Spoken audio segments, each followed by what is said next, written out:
বিশ্বকাপ ফাইনাল টাইব্রেকারে ব্রাজিলের সামনে হেক্সা জয়ের সুযোগ, শুধু একটা গোল করলে 24 বছরের অপেক্ষার অবসান। কিন্তু ঠিক তখনই ভিনিসিয়াস বলের সামনে দাঁড়িয়ে ঘোষণা করলেন, আমি পেনাল্টি নেব না। এরপর যা ঘটেছিল তা ফুটবল ইতিহাসকে চিরদিনের জন্য বদলে দিয়েছিল। হেক্সার সেই রাত, ব্রাজিল বনাম স্পেন বিশ্বকাপ 2026 ফাইনাল। বাংলাদেশে তখন রাত 1টা, ঠিক আমেরিকার নিউ জার্সির ইস্ট রাদারফোর্ডে বিকেল 3টা। বিশ্বের কোটি কোটি চোখ নিবিদ্ধ ম্যাটলাইফ স্টেডিয়ামের দিকে। চারদিকে হলুদ আর লাল জার্সির সমুদ্রে পরিণত হয়েছে বিশ্বকাপ 2026-এর ফাইনাল। ব্রাজিল বনাম স্পেন, একদিকে তরুণ স্পেন, অন্যদিকে ফুটবল ইতিহাসের সবচেয়ে সফল দল ব্রাজিল। 24 বছরের অপেক্ষা, অসংখ্য কান্না, অসংখ্য অপূর্ণ স্বপ্ন, আর মাত্র 90 মিনিট দূরে ব্রাজিলের হেক্সা মিশন। জাতীয় সঙ্গীত বাজছে, গ্যালারিতে দাঁড়িয়ে থাকা বৃদ্ধ সমর্থকদের চোখে পানি। হয়তো তিনি 2002 সালে শেষবার ব্রাজিলকে বিশ্বকাপ জিততে দেখেছিলেন। হয়তো তিনি জানেন এমন মুহূর্ত জীবনে বারবার আসে না। রেফারির বাঁশি, খেলা শুরু, আর শুরু হলো সাম্বার ঝড়। মাত্র 18 মিনিটে ভিনিসিয়াস জুনিয়রের গোল। ম্যাটলাইফ স্টেডিয়াম বিস্ফোরিত হলো উল্লাসে। স্পেন তখন ধাক্কা সামলাতে পারেনি। 37 মিনিটে নেইমার ব্রাজিলের বল জালে জড়িয়ে দিলেন। Score line 2-0। হাফ টাইমে মনে হচ্ছিল ইতিহাস লেখা শুরু। ইতিহাস লেখা শুধু সময়ের অপেক্ষা। কিন্তু ফুটবল কখনোই এত সহজ নয়। দ্বিতীয়ার্ধের শুরুতেই সব বদলে গেল। এক ভয়ঙ্কর ট্যাকেলের পর মাটিতে লুটিয়ে পড়লেন নেইমার। স্টেডিয়াম নিস্তব্ধ, চোখের যন্ত্রণা, মুখে হতাশা। কিছুক্ষণের মধ্যেই স্ট্রেচারে করে মাঠ ছাড়লেন তিনি। সেই মুহূর্তে যেন ব্রাজিলের হৃদয়টাই মাঠের বাইরে চলে গেল।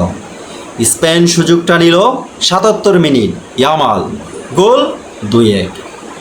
88 মিনিট, আবার ইয়ামাল, এবার গোল, 2-2 স্কোর লাইন। কিছুক্ষণ আগেও যে স্টেডিয়াম সাম্বা নাচছিল, এখন সেখানে শুধুই উদ্বেগ। খেলা গড়ালো অতিরিক্ত সময়, একের পর এক আক্রমণ। প্রতি মুহূর্তে মনে হচ্ছিল গোল হবে, কিন্তু ভাগ্য যেন অপেক্ষা করছিল আরও বড় নাটকের জন্য। টাইব্রেকার, ফুটবলের সবচেয়ে নির্মম পরীক্ষা। এক শটেই নায়ক, এক শটেই খলনায়ক। 4টি শটের 4টিতেই সমান 4-4। এখন সব কিছু নির্ভর করছে শেষ 2 শটের উপর। স্পেনের হয়ে এগিয়ে আসছে লামিন ইয়ামাল। পুরো স্টেডিয়াম নিস্তব্ধ, শুধু শোনা যাচ্ছে মানুষের হৃদস্পন্দন। ইয়ামাল দৌড় নিল, শট, গোলবারের বা কোনায় উঠছে বল, কিন্তু অ্যালিসন বেকার অসাধারণ এক সেভ। পুরো স্টেডিয়াম কেঁপে উঠল। এখন ব্রাজিলের সামনে একটাই শট, একটা গোল, আর সেটাই এনে দেবে হেক্সা। বলের কাছে এগিয়ে এলেন ভিনিসিয়াস জুনিয়র। বিশ্ব জুড়ে কোটি কোটি মানুষ নিস্তব্ধ, নিঃশ্বাস বন্ধ করে তাকিয়ে আছে। তিনি বলের দিকে তাকালেন, গোলপোস্টের দিকে তাকালেন। ধারাভাষ্যকার বলেই চলেছেন, in the ice silent look, the ball's destiny is already being written. কিন্তু হঠাৎ সবাইকে অবাক করে দিয়ে ভিনিসিয়াস পিছিয়ে গেলেন। বল থেকে দূরে হাঁটতে শুরু করলেন। স্টেডিয়ামে বিস্ময়ের ঢেউ। কি হচ্ছে, কেন? তিনি মাইক্রোফোনে হাত নিলেন আর বললেন, আমি পেনাল্টি নেব না। পেনাল্টিতে গোল করা বিশ্বকাপ আমাদের লাগবে না। সবাই হতবাক। তারপর তিনি আঙ্গুল তুলে দেখালেন মাঠের বাইরে বসে থাকা একজন মানুষকে। Yes, he is Neymar. এই বিশ্বকাপের জন্য সবচেয়ে বেশি লড়াই করেছে যে মানুষটা, শেষ শটটা তার প্রাপ্য। স্টেডিয়াম গর্জে উঠল, নেইমার, নেইমার, নেইমার। চোট পাওয়া সেই মানুষটি ধীরে ধীরে উঠে দাঁড়ালেন। হাঁটতে হাঁটতে এলেন পেনাল্টি স্পটের দিকে। তার চোখে জল, পুরো বিশ্বের চোখে জল।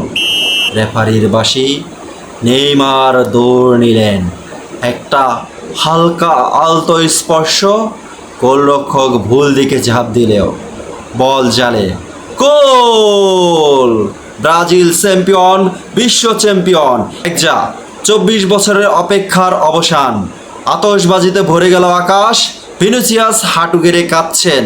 এলিসন দৌড়ে এসে নেইমারকে জড়িয়ে ধরলেন। আর নেইমার, তিনি শুধু আকাশের দিকে তাকিয়ে আছেন। হয়তো মনে মনে বলছেন, অবশেষে একটা স্বপ্ন পূরণ হলো।